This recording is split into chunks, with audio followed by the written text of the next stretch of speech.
Hola, soy la doctora Hilda Guerrero y en esta parte del diplomado vamos a ver cómo se hace investigación en bovinos. Ahora, este tema es importante porque generalmente para poder hacer investigación se tiene que identificar un problema. Ahora, aquí tenemos en esta imagen un problema. Van a decir exactamente qué problema pueden tener estos bovinos. Son animales que están en exposición, se ve que tienen muy buena ubre, deben producir muy buena leche y entonces aquí es donde está el problema. Tenemos que estos animales se han seleccionado principalmente por su producción de leche y en algunos casos por cómo se ven, ya sea el color, el tamaño, que sería el fenotipo, y en algunas ocasiones el genotipo también, principalmente enfocados en la producción de leche. Desafortunadamente, la selección de estos animales grandes productores de leche nos ha llevado a problemas reproductivos. Si vemos esta gráfica, tenemos en las barras en color rojo, vamos a ir viendo cómo conforme se va aumentando la producción de leche que se muestra en las líneas en color azul, se va disminuyendo la capacidad de los animales a reproducirse. Ahora, los factores que van causando esta disminución en la reproducción de bovinos de leche son desconocidos. Entonces, un punto importante que yo les digo a mis estudiantes es, bueno, ya vimos un problema, vamos a observar las condiciones del animal. Aquí vemos estos mismos bovinos en la exposición, vemos que se están alimentando del suelo, el cual puede estar húmedo, no sabemos cuánto tiempo lleva ese forraje ahí, entonces una posibilidad es que tengamos la presencia de hongos en el forraje. Ahora, ¿qué tan común es esta presencia de hongos en los forrajes? Resulta ser que a nivel mundial se considera que entre el 25 y el 40% de todos los productos de consumo tienen contaminación por hongos. Esto nos da más o menos a 2 a 30 miligramos por kilogramo de hongos en cada uno de nuestros productos, que ya pueden ser granos, pueden ser forraje, pueden ser de consumo humano, y entonces van a decir, bueno, ¿y dónde surge el problema? Tenemos entonces que a lo mejor el hongo como tal no es el problema, sino lo que produce.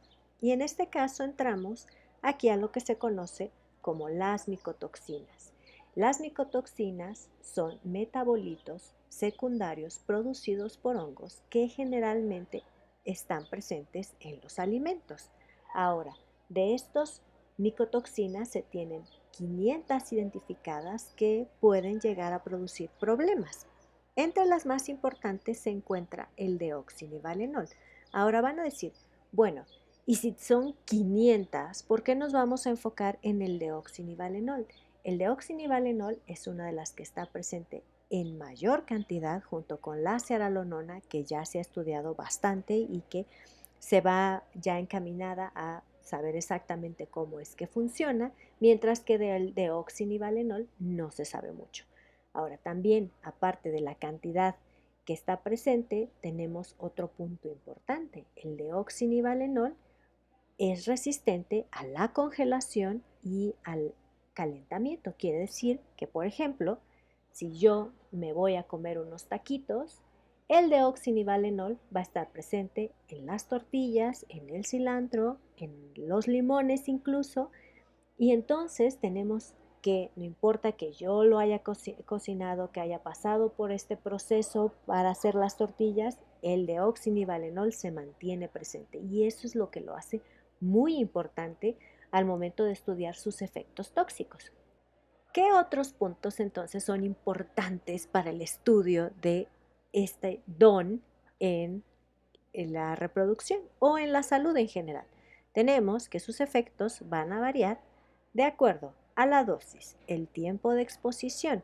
También puede variar de acuerdo a la edad y el sexo del animal, el ambiente en el que se encuentra, el estado nutricional del animal, el efecto sinérgico, por ejemplo, que interactúe con otras micotoxinas, con bacterias y la especie. Entonces tenemos muchos factores que pueden hacer que tengamos variaciones en la respuesta que los animales o humanos tienen al deoxinivalenol. Entonces, Hasta ahora, ¿qué se sabe, o hasta este momento, qué se sabía del deoxinivalenol? En este punto, solo se habían hecho estudios en cerdos. ¿Por qué en cerdos? Porque es una de las especies más susceptibles a las micotoxinas. Ahora, en cerdos entonces, el deoxinivalenol recibió el nombre de vomitoxina porque uno de los efectos principales que tiene es producir el vómito, ya que afecta el sistema nervioso central. En cerdos también se ha observado que puede tener efectos negativos en el sistema inmune. Ahora, ¿esto cómo entonces afecta la reproducción? ¿O llegó a tener el deoxinivalenol algún efecto en la reproducción? Específicamente, entonces en la reproducción en cerdos se ha visto que el DON o deoxinivalenol reducía los niveles de progesterona, los niveles de estradiol y causaba la degeneración de ovocitos. Entonces, si nosotros regresamos a esta información que han obtenido en este diplomado, tenemos más o menos esta idea de cómo funciona el aparato reproductivo y en específico nuestra unidad más importante, que en este caso sería el folículo. Ahora, dentro del folículo tenemos diferentes tipos celulares. Entonces vamos a verlo más de cerca. Tenemos aquí entonces un acercamiento a cómo se vería el interior del folículo con su parte más importante, que sería el ovocito, el cual es el que eventualmente se va a ovular, fertilizar y nos va a producir nuestro embrión. Pero este está rodeado de otras células que también son importantes, que le ayudan a alcanzar este proceso de maduración, que son, por ejemplo, las células de la granulosa, que vemos aquí en color rojo, y estas reciben de las células de la teca, que son las que están en la periferia, todas las hormonas necesarias entonces para que se complete este proceso de maduración. Entonces, si lo vemos de manera amplia, tenemos que las células de la teca le van a pasar nutrientes a las células de la granulosa, las cuales entonces ayudan a este proceso de maduración. Si nos alejamos ahora y lo vemos de manera general, tenemos que el hipotálamo produce GnRH, el cual va a la glándula pituitaria, la cual produce FSH y LH. Estas van al ovario, donde entonces estas células de la teca de la periferia producen testosterona, la cual se la pasan a las células de la granulosa y estas la convierten a estradiol. Por lo tanto, tenemos que indicativos de buen funcionamiento de las células de la teca sería la testosterona y en el caso de las células de la granulosa, esta capacidad de convertir la testosterona a estradiol. Si hacemos un resumen entonces, nuestra función normal del folículo o del ovario es que la teca esté produciendo testosterona, que la granulosa esté produciendo estradiol y en menor proporción progesterona, y que entonces con esto, al tener esta combinación de testosterona convirtiéndose a estradiol, tengamos entonces un ovocito maduro. Este sería nuestro principio básico de la reproducción. Ahora, nosotros dijimos entonces que en el caso de los cerdos, tanto en granulosa como teca, tenemos estos efectos negativos. Principalmente es esta disminución de la progesterona, disminución del estradiol, y entonces como no tenemos este funcionamiento normal, lo que resulta es la degeneración de estos ovocitos o esta muerte de los ovocitos, lo cual tiene efectos negativos en la reproducción. Ahora, la pregunta es, ¿cómo hace una micotoxina para bloquear la producción de estradiol o bloquear la producción de testosterona? Entonces, la respuesta también no la dan los cerdos y otras especies como los ratones, donde se había visto hasta el momento que al parecer lo que sucedía es que el deoxinivalenol lo que hacía es que provocaba lo que se conoce como respuesta al estrés ribotóxico. Ahora, ¿qué significa esta respuesta al estrés ribotóxico? Tenemos que cuando llega DON, que lo vemos aquí en este pequeño circulito azul en la imagen, esta micotoxina se une al ribosoma, en específico a la subunidad 60S, Y al unirse a este ribosoma, lo que hace es que produce la activación de estas MAP quinasas.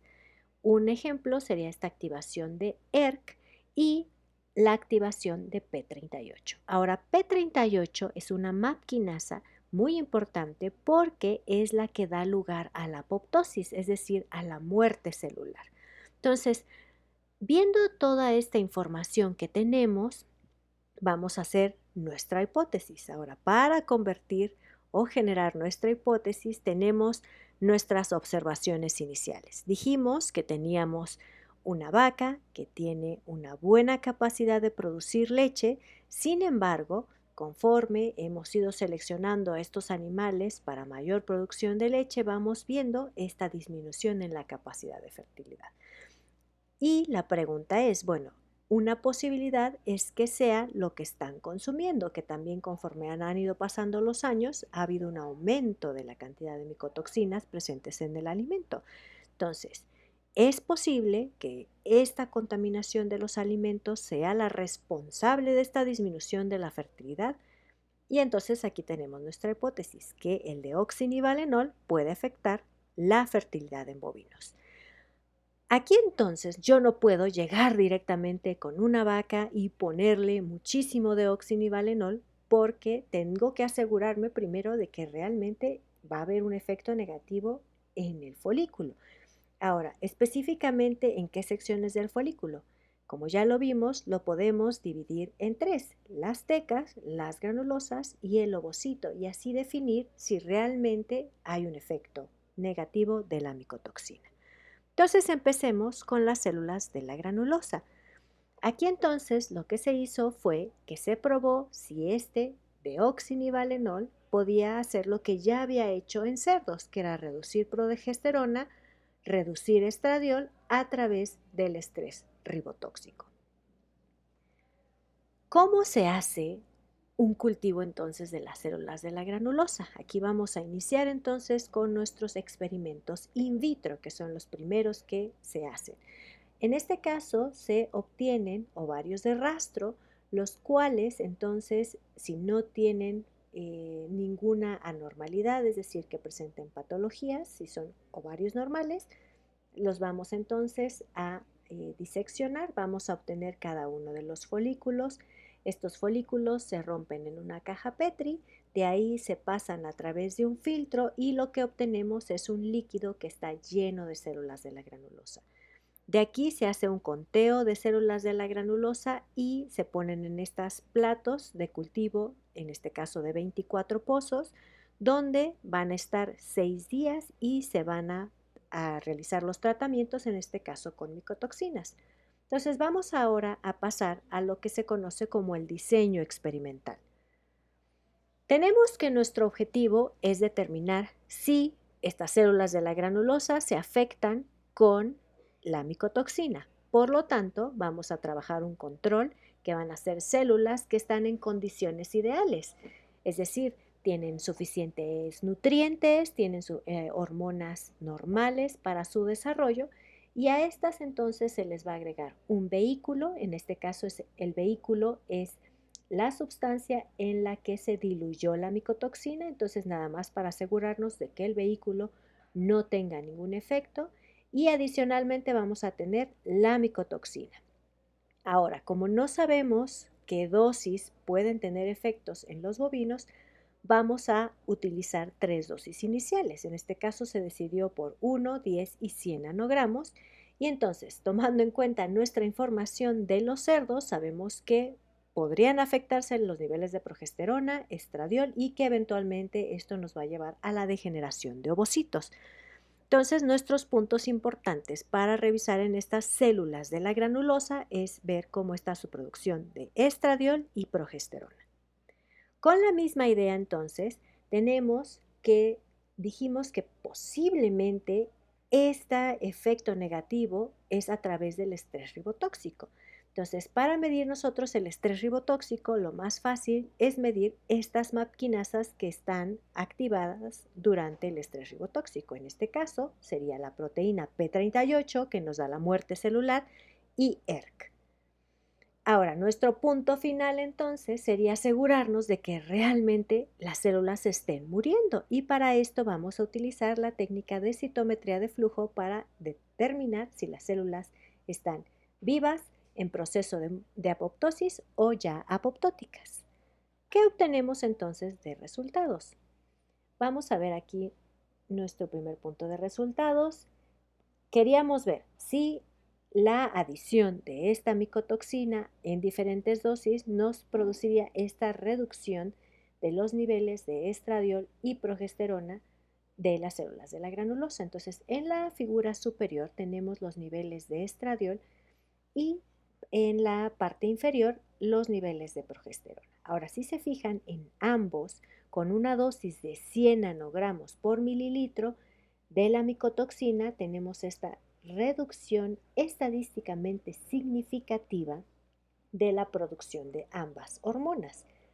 Esto me indica que, al parecer, en esta dosis es cuando tenemos los efectos negativos de la micotoxina en bovinos, tal cual se habían visto en cerdos. Ahora, aquí entonces es importante que si no hay buenas cantidades de progesterona y no hay buenas cantidades de estradiol, esto podría llevarme a una mala calidad ovocitaria.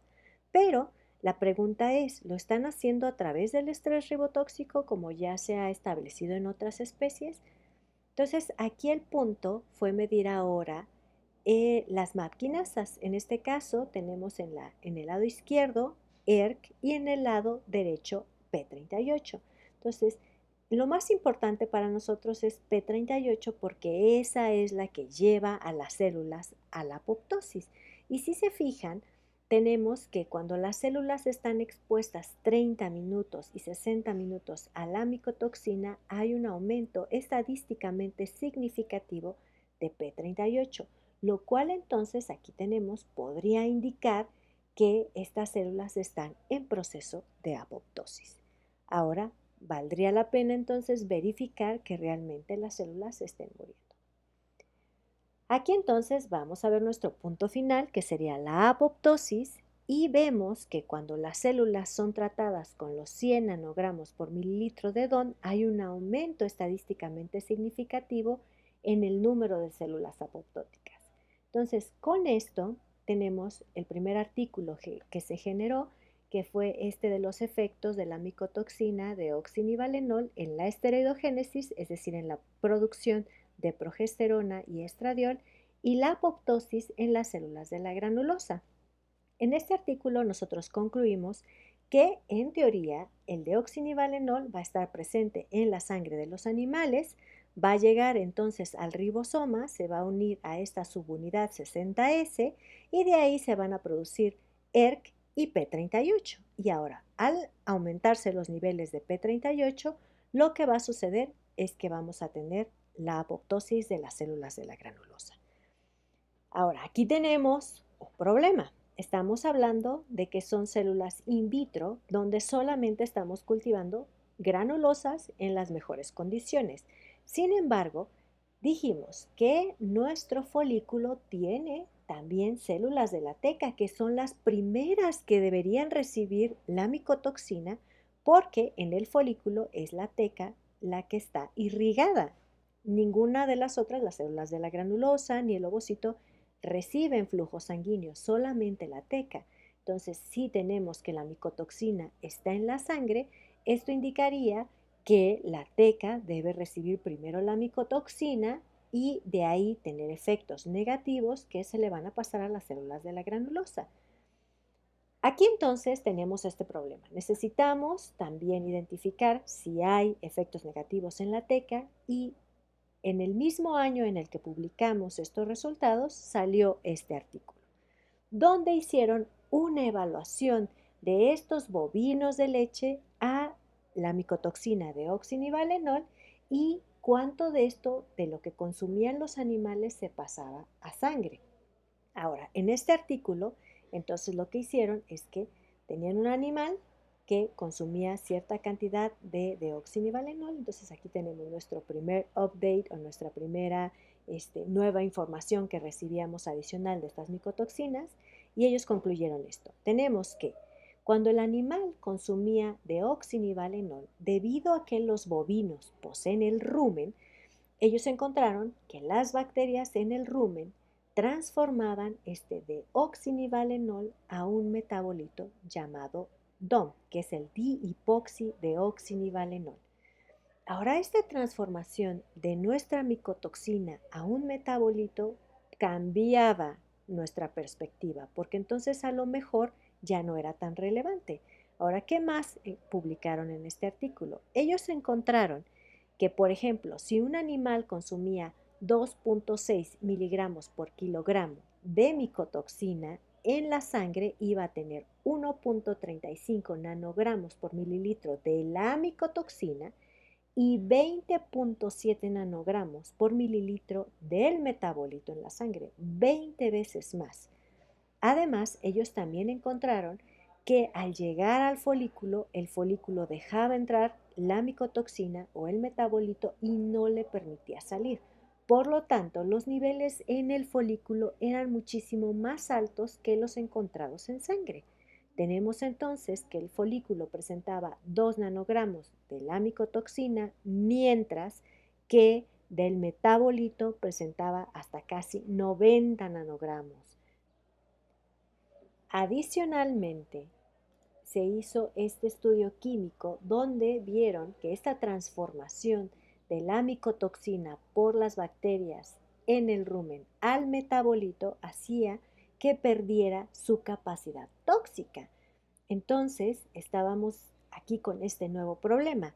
Las vacas sí consumen la micotoxina, el deoxinivalenol, pero la metabolizan en el rumen y lo que queda, que va al folículo, que va a sangre en mayores cantidades, no es tóxico. O eso se creía hasta el momento. Teníamos que hacer pruebas.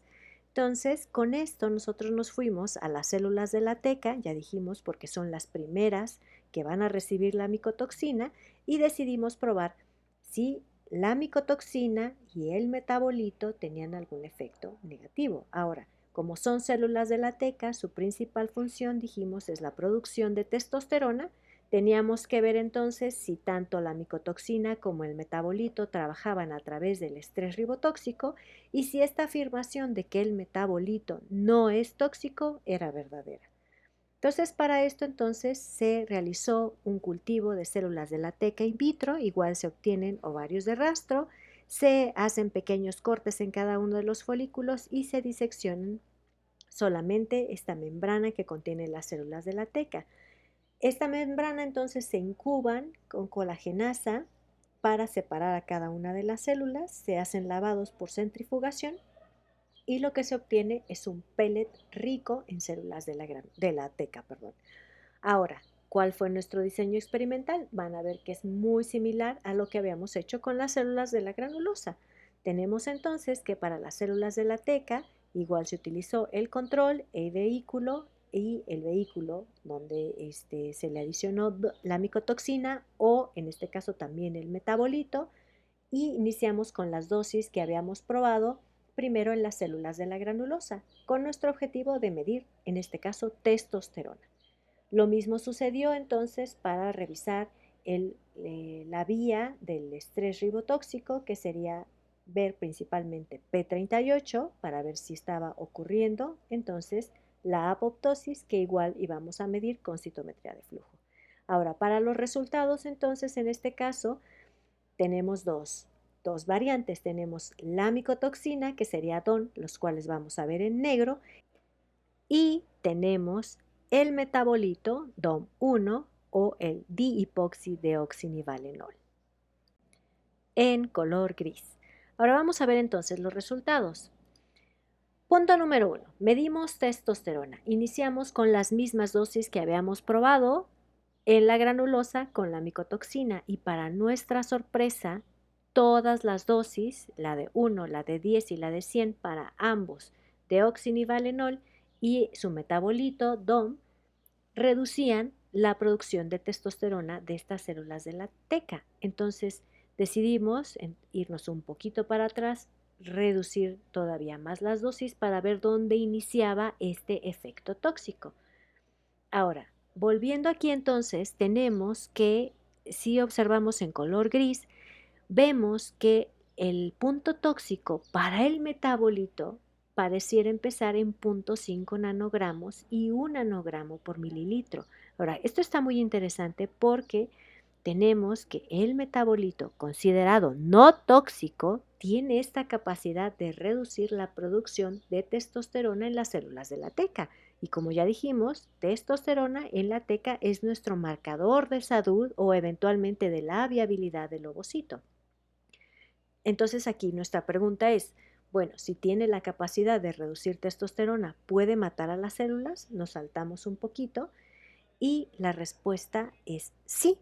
Al parecer, este metabolito que se considera no tóxico tiene esta capacidad de aumentar estadísticamente la cantidad de células muertas cuando se trata con 1 nanogramo por microlitro. Ahora, la pregunta que habíamos respondido en las células de la granulosa es si entonces están trabajando a través del estrés ribotóxico. Entonces vamos a enfocarnos en el metabolito. Aquí tenemos otra vez la vía del estrés ribotóxico que eventualmente lleva a la apoptosis y dijimos que lo hacía a través de P38. En este caso decidimos irnos un poquito más lejos y medir otras maquinasas. Sin embargo, el punto siempre importante es P38 y aquí lo vamos a ver. Aquí están P38 y si se fijan, cuando se tratan las células de la teca con la micotoxina, disminuyen los niveles de P38. Quiere decir que estas células no están activando la apoptosis y por eso no vemos que haya muerte celular. Sin embargo, cuando se tratan con el metabolito, vemos que aumenta la proporción de P38 desde los 15 minutos hasta los 60 minutos, lo cual podría indicar que estas células están en proceso de muerte o por qué vemos ese aumento en la proporción de células apoptóticas. Ahora, si nosotros recordamos, dijimos que el problema empezaba con el ribosoma, en específico con su subunidad 60S, pero aquí tuvimos una actualización de la información y resulta ser que no solo es a través de P38 y ERK que aumentan una vez que la micotoxina se une a esta subunidad 60S, sino que lo primero que sucede es que se aumentan los niveles de PKR. Entonces, tenemos que en teoría deberían aumentarse estos niveles de PKR, de ahí se aumenta P38 y por eso las células se mueren o entran en apoptosis. Si lo comparamos con nuestros resultados, tendríamos ese patrón. Aumenta P38, lo cual vemos entonces hay un aumento en la proporción de células apoptóticas, que es lo que vemos en la figura de abajo. Entonces, la pregunta aquí que nos surgió es, bueno, si nosotros podemos bloquear PKR, en teoría esto debería bloquear P38 y ¡pum!, ya no deberían las células estar en proceso de apoptosis. Entonces nuestro punto aquí fue, vamos a bloquear PKR para ver qué sucede. Entonces procedimos a utilizar un bloqueador de PKR y obtuvimos una sorpresa.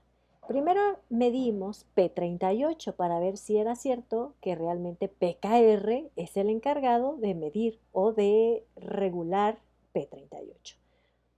Vimos, como ya teníamos anteriormente en nuestros resultados, que cuando se agrega la micotoxina, pues aumenta P38. La sorpresa fue que cuando agregamos este bloqueador de PKR, P38 subió muchísimo. Era algo entonces que no nos esperábamos, que no pensábamos que iba a suceder y nos queda entonces la duda de qué está sucediendo con este metabolito, cómo es posible que sea tóxico. Y entonces aquí llegamos a otra actualización. Habíamos visto hasta el momento que el involucrado en el efecto de las micotoxinas era el ribosoma con esta subunidad 60S que activaba entonces PKR.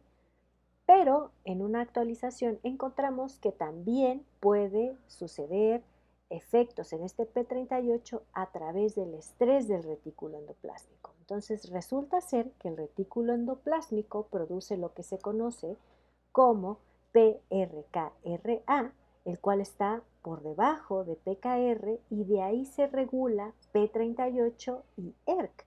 Entonces la pregunta era, si la micotoxina parece trabajar a través de el ribosoma, su subunidad 60S, PKR y luego P38, a lo mejor el metabolito iba a través del retículo endoplásmico activando PRKRA y de ahí entonces activando P38 sin la necesidad de pasar por PKR.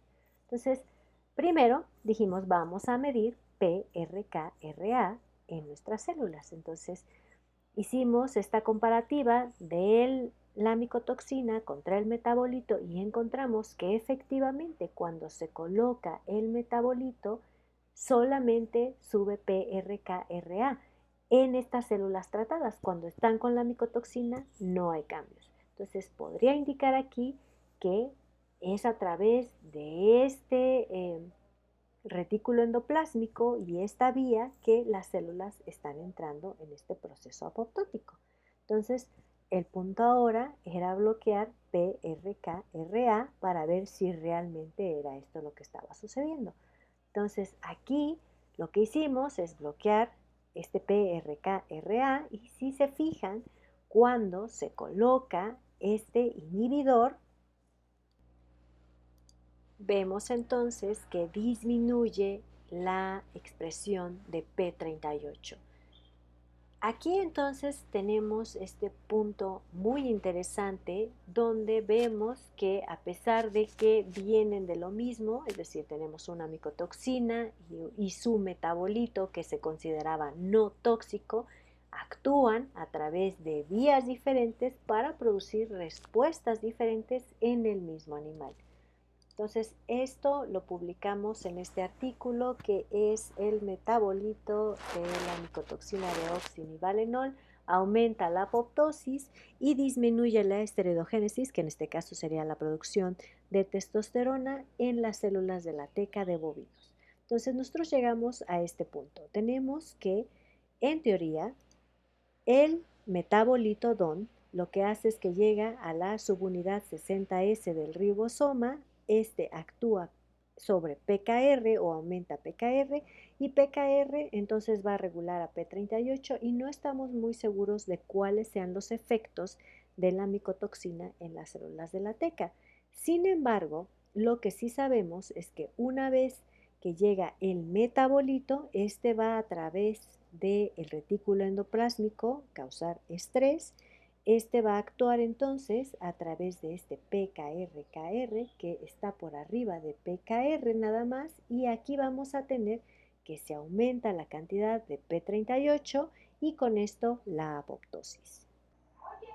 Entonces, hasta este punto tenemos que si volvemos a nuestra información que teníamos en el cerdo, tomando ahora lo que hemos generado de conocimiento en bovinos, en las células de la granulosa tuvimos esta disminución de la progesterona, que es uno de nuestros marcadores de salud. También tuvimos esta reducción en el estradiol y ahora que nos cambiamos a las células de la teca, también vimos que hay esta reducción en la testosterona. Entonces, nuestro siguiente punto de trabajo sería el ovocito y qué es lo que está sucediendo en esta célula. En el ovocito, entonces, tenemos diferentes marcadores de maduración, porque el ovocito debe llevar a cabo este proceso de maduración para que pueda ser entonces fertilizado y generarnos un embrión. Entre los principales marcadores de maduración se encuentra la expansión de las células del cúmulus, la presencia del primer cuerpo polar y eventualmente la fertilización. Ahora, la expansión de las células del cúmulus nos permite ver cómo está interactuando el ovocito con las células que lo rodean, que son estas células del cúmulus. Entonces, aquí en esta fotografía podemos ver el ovocito rodeado por pocas células del cúmulus. Entonces lo vamos a ver aquí en rojo, ahí está el ovocito y si observan con atención, entonces estas células que aparecen en la periferia serían las células del cúmulus. Conforme el ovocito va creciendo, va llegando a esta maduración, van a irse multiplicando estas células del cúmulus. Entonces aquí vamos a verlo de nuevo, ahí tenemos el ovocito y sus células del cúmulus. Entonces conforme va avanzando vamos a tener que estas células se van multiplicando y se van haciendo más grandes alrededor del ovocito hasta que llegan a este grado máximo de expansión que se considera en bovinos un grado 3 de expansión y este es indicativo de maduración del ovocito. Vamos a ver aquí una imagen tomada por mis estudiantes donde tenemos un ovocito en grado 3 de expansión. Si ustedes observan, ahí está el ovocito y entonces está rodeado por múltiples capas de las células del cúmulus. Entonces, aquí nosotros al observar este grado de expansión 3, nos indica que este ovocito está listo para ser fertilizado. Ahora, esta interacción entre las células del cúmulus y el ovocito es muy importante porque sin ellas el ovocito no puede sobrevivir y esto también lo observamos en esta imagen. Si ven aquí en la parte inferior va a aparecer un ovocito que se considera desnudo, es decir, que no tiene células del cúmulus y al no tener células del cúmulus no es capaz de sobrevivir, entonces está en proceso de degradación. Y lo observamos justo aquí en esta sección, entonces ahí donde está el círculo rojo, para que lo vean con claridad, ese es un ovocito degradado. Ahora, continuando entonces con nuestros marcadores de maduración, nuestro siguiente marcador importante es la presencia del primer cuerpo polar. Este primer cuerpo polar indica la maduración nuclear del ovocito. Ahora, ¿esto cómo funciona? Esta imagen que vemos aquí es cómo se lleva a cabo el proceso de meiosis en los espermatozoides, donde entonces nosotros iniciamos con una célula con su material genético completo, la cual al final de la meiosis va a resultar en 4 células que tienen solo la mitad del material genético y aparte este material genético está recombinado. Esto sucedería entonces en los espermatozoides. En el ovocito es un proceso un poco más complicado. Tenemos entonces que en las hembras, los ovocitos, cuando éstas están en su momento de nacimiento, ya tienen los ovocitos en la primera meiosis, que está en color azul, y están en la etapa de la primera profase.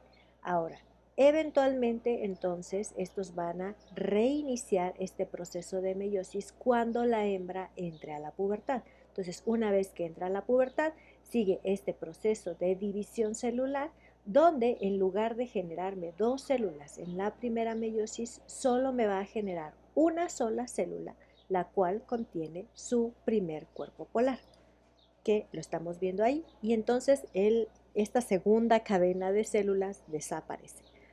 Ahora, aquí entonces este ovocito va a entrar en la segunda meiosis, la cual está en color rosa, y entonces va con su primer cuerpo polar, ahí lo va a tener. Este cuerpo polar se pone como en la periferia del ovocito y una vez que el ovocito llega a la segunda metafase de la segunda meiosis, tenemos aquí entonces que va a volver a entrar en una pausa. Este momento es el que se considera nuestro marcador de maduración, porque aquí es donde lo único que lo va a reactivar es el espermatozoide. Entonces, ahí este es el momento de ovulación. Entonces, aquí tenemos que se lleva a cabo la ovulación, el ovocito ya se considera listo para ser fertilizado, por lo tanto, la presencia de este primer cuerpo polar es nuestro marcador de maduración. Aquí vemos una fotografía de cómo se ve el ovocito que tiene esta célula grande que sería la célula principal que se va a fertilizar y esta remanente de la otra célula que se va a formar que sería nuestro cuerpo polar y aquí lo vamos a ver en color rojo. Ahora, ya que vimos que se formó este primer cuerpo polar, dijimos que entonces lo que va a reiniciar al ovocito es la fertilización. Entonces aquí llegaría el espermatozoide, llevaría a cabo la fertilización, esto daría reinicio a la segunda meiosis, entonces el ovocito continuaría su proceso de división, aquí manteniendo su primer cuerpo polar, y una vez que termina la segunda meiosis, lo que va a hacer es que en lugar de formar una segunda célula, va a formar el segundo cuerpo polar. Entonces, esta esta presencia del segundo cuerpo polar se utiliza como marcador de fertilización. Aquí lo vemos en esta fotografía. Esta fotografía está muy padre porque primero vamos a ver la presencia de los dos cuerpos polares, ahí están en color rojo, y además también podemos observar la presencia de los pronúcleos, es decir, vemos el pronúcleo del espermatozoide y el pronúcleo del ovocito antes de que se lleve a cabo su unión. Y ahí están en color amarillo para que los puedan observar. Por lo tanto, entonces tenemos que nuestros marcadores serían la expansión de las células del cúmulo y la presencia del primer cuerpo polar, que es el indicativo de que el ovocito está listo para fertilizarse. Ahora, ¿qué sucedió con estas células cuando nosotros hicimos el proceso in vitro? Resulta ser que no obtuvimos diferencias estadísticamente significativas en la expansión de las células del cúmulus y desafortunadamente tampoco vimos diferencias en la presencia del primer cuerpo polar. Ahora, estos entonces eran indicativos de la maduración nuclear. Todavía tenemos que ver la maduración citoplasmática, que es la que permite que se lleve a cabo la fertilización, es decir, el citoplasma del ovocito debe permitir la entrada de un solo espermatozoide para que se lleve a cabo una fertilización normal y con esto se desarrolle un embrión. Entonces, nuestro siguiente punto sería ver si tuvimos diferencias con este metabolito en el número de embriones obtenidos. Y aquí es donde entonces vimos las diferencias. Tenemos los ovocitos que fueron madurados de manera normal y los ovocitos que fueron madurados en la presencia del metabolito, y aquí vemos que una vez que se lleva a cabo la fertilización tenemos un menor número de embriones, o en este caso de blastocistos, al día 7. Entonces esto quiere decir que a lo mejor es algo que nosotros no podemos ver en la expulsión del primer cuerpo polar o en la expansión de las células del cúmulus, pero este ovocito está teniendo problemas para ser fertilizado y eventualmente generarnos embriones. Ahora, no necesitamos solamente el ovocito para tener embriones, también necesitamos un espermatozoide. Entonces aquí la pregunta es, ¿el metabolito tiene la capacidad de afectar a los espermatozoides? Entonces, nuestro siguiente paso fue analizar si el metabolito tenía efectos adversos en los espermatozoides. Ahora, para el análisis de los espermatozoides, lo más importante es que estos tengan la capacidad de llegar al sitio de fertilización, es decir, que tengan motilidad progresiva. Los espermatozoides pueden tener motilidad total, es decir, que se muevan, pero esto podría ser que estén vibrando, que estén dando vueltas en círculos y que no lleguen a ningún lado. Eso sería la motilidad total. Y tenemos la motilidad progresiva, es decir, que el espermatozoide tenga la capacidad de ir moviéndose en línea recta y entonces que cruce nuestro campo de visión en el microscopio. Ahora, con esto en mente, nosotros colocamos diferentes dosis del metabolito, que serían 0, 10 y 100, en los espermatozoides y los incubamos por diferentes tiempos, que serían 2, 4, 6, 8 y 10 horas.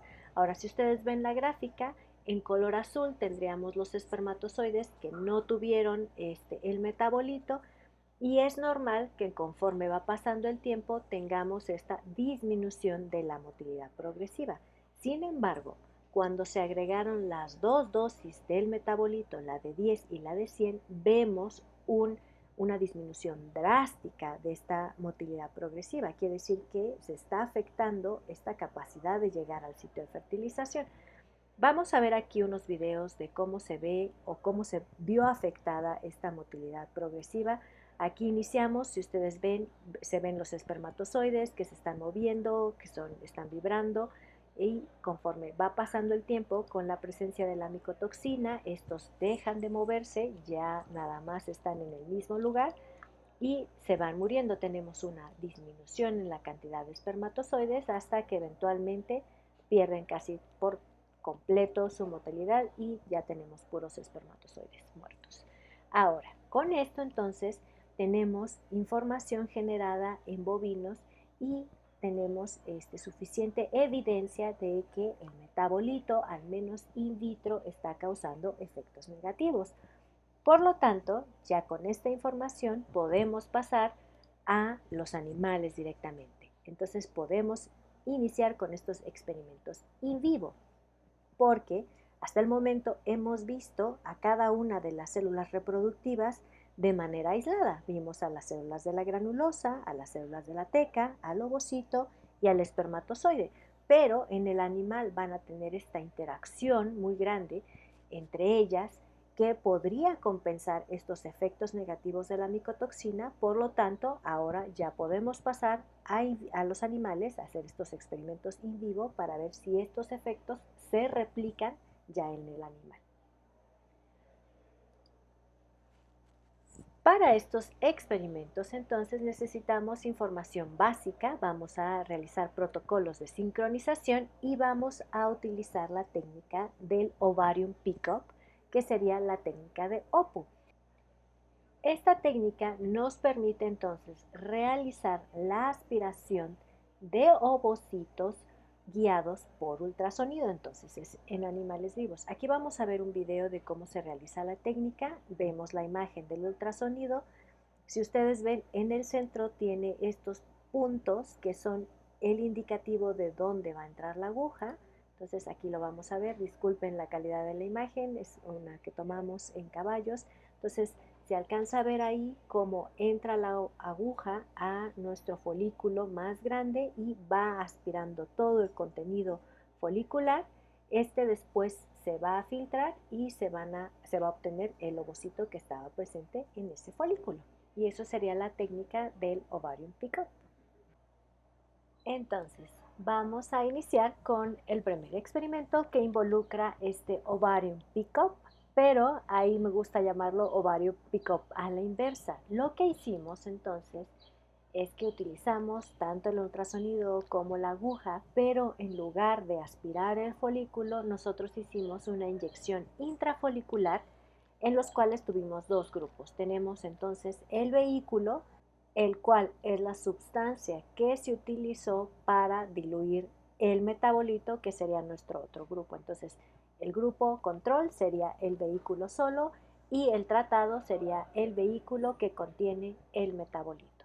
Ahora aquí vamos a ver un video de cómo se llevó a cabo esta inyección intrafolicular. Utilizamos entonces folículos que tenían o que parecían dominantes, que estaban más grandes que los demás. Ahí vemos la línea, este es un ultrasonido diferente, ahí entró la aguja, hizo el depósito del metabolito y ese fue nuestro experimento. Ahora, ¿qué resultados obtuvimos en este experimento? Tuvimos entonces aquí que los que se trataron o los folículos que se inyectaron solamente con el vehículo, que son el control, que se ve en color gris, continuaron su crecimiento de manera normal y llegaron a ovular. Sin embargo, los que se trataron con una dosis de 100 nanogramos del metabolito comenzaron a regresionar. Entonces, aquí nosotros pensamos que hubo alguna afectación en el mecanismo para que continuara su crecimiento y por eso este folículo regresionó. Pero la pregunta queda, ¿qué sucede entonces en los animales normales? O sea, que llegan, consumen estas micotoxinas, van a tener este efecto de que regresiona su folículo como lo vimos en este experimento. Entonces, con esto decidimos generar un siguiente experimento en el cual se tomaron diferentes animales, los cuales se alimentaron con dosis encontradas naturalmente. En este caso decidimos dosis que estuvieran presentes en lugares donde se lleva a cabo regulación de esta micotoxina. Ahora, aquí en México no hay regulación de cuánto deoxinivalenol puede estar presente en el alimento para animales. Hay regulaciones en humanos, pero en animales no hay específicamente para esta micotoxina. Entonces, hay algunos países que ya están implementando regulaciones sobre el deoxinivalenol y decidimos enfocarnos en las que ya están reguladas y cuánto consume un animal que está bajo estas regulaciones. Entonces, escogimos 3 dosis, que sería 0 partes por millón, 3 partes por millón y 6 partes por millón. Entonces, estos animales se sometieron a un proceso de sincronización. Ahora, nosotros recibimos a los animales, estuvieron 2 semanas en este periodo de aclimatación al lugar donde se hizo el experimento. Después se procedió a darles el alimento contaminado durante 2 semanas antes de que iniciara la sincronización, con el objetivo de que los animales alcanzaran un nivel de micotoxinas y del metabolito en sangre. Ya a partir de esas 2 semanas, en el día 16, se llevó a cabo la sincronización a través de un implante de progesterona. Al día 20 se realizó una superovulación con FSH y después se estimuló la ovulación por medio de GnRH, que sería un protocolo tradicional. De ahí se realizó una inseminación artificial, se hizo un lavado de útero y se colectaron los embriones, y ya los animales se dejaron descansar 2 semanas para reiniciar el experimento. Ahora, nuestro primer punto era identificar si estas 2 semanas de alimentación con la micotoxina fueron suficientes para detectarlas en sangre. Entonces, nuestros resultados es que, como ya lo habíamos esperado, los niveles de DON no cambian. Es decir, tenemos aquí que el animal ingiere la micotoxina, el rumen la va a procesar, entonces realmente no hay cambios en la cantidad de sangre independientemente de cuánto esté ingiriendo el animal. Sin embargo, esta micotoxina entonces en el rumen se va a metabolizar, se va a transformar en su metabolito, y en el metabolito sí vimos cambios de acuerdo a lo que estaban ingiriendo. Entonces va este aumento gradual del metabolito conforme más alimento contaminado consume el animal. Ahora, después de la sincronización, entonces se llevó a cabo el lavado y colección de embriones, y aquí es donde nos llevamos con una sorpresa. Resulta ser que no obtuvimos cambios en la cantidad de embriones obtenidos en animales que tenían dosis más bajas del metabolito o de la micotoxina en el alimento contra las más altas. Entonces, estos resultados están en este artículo, que son los efectos del metabolito de deoxinivalenol en el desarrollo embrionario y la motilidad espermática. Entonces, aquí nosotros llegamos a la conclusión que ya habían reportado previamente, donde tenemos que el animal consume, en este caso, diferentes cantidades de la micotoxina y lo va a metabolizar en el rumen, y entonces lo que vamos a ver es que el metabolito se encuentra presente en mayores cantidades, tanto en sangre como debería estar en el folículo. Ahora, este aumento no tuvo ningún efecto en el desarrollo de los embriones. Entonces aquí nos queda la pregunta, bueno, llegamos hasta este punto donde volvimos al principio, o sea, no sabemos exactamente qué es lo que está haciendo este metabolito, que al final no está produciendo pues ningún efecto, al menos en los embriones. Y aquí es en donde vamos en esta parte de la historia.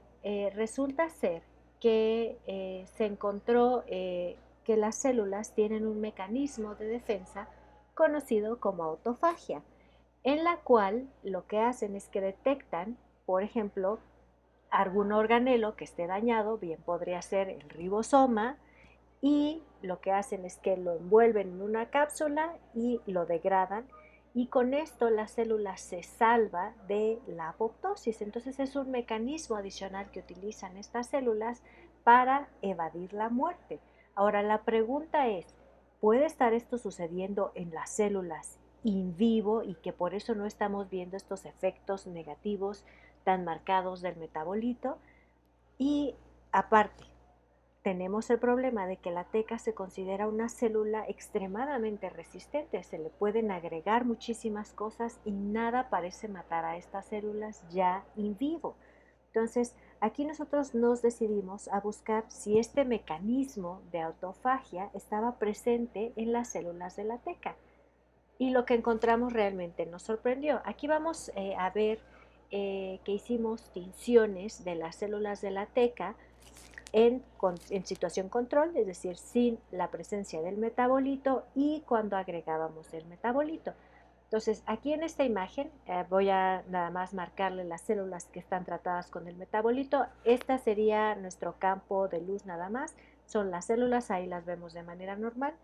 Después tenemos esta tinción en color azul que nos indica cada una de las células. Entonces lo que hace es que tiñe el núcleo de cada una de nuestras células en color azul y por eso vemos así como esos pequeños puntitos que representan cada una de nuestras células en cultivo. Entonces, si se fijan, no hay diferencia aquí entre el control que está en la parte superior ni los del metabolito. Ahora, esto es lo interesante. Tenemos que esta tinción de color rojo indica a las células que tienen la presencia o que están en proceso de autofagia, en este proceso de sobrevivencia extrema.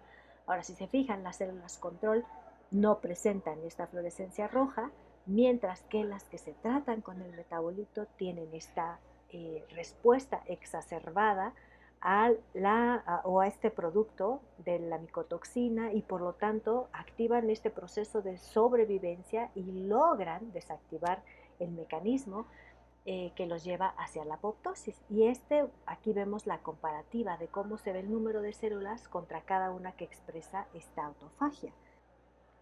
Ahora, la pregunta también queda, ¿podemos replicar estos mecanismos en otras células?